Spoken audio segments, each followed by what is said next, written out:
Yeah, viewers and subscriber, wanna think this yeah? Wanna think this is? Look on this and tell me where it look like to you. This look like one of them handcuff there. Been around from 1833 or earlier. Yeah man, one of them Haitian days handcuff. If you look on it, you see all the key over to the left hand side there, so I key that. The key is broken off from the other side because this was found buried. I think it was found in Clarendon. Yeah.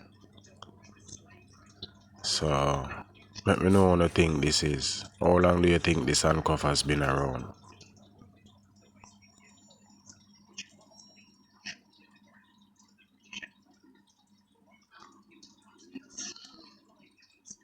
History this year. Yeah man, history.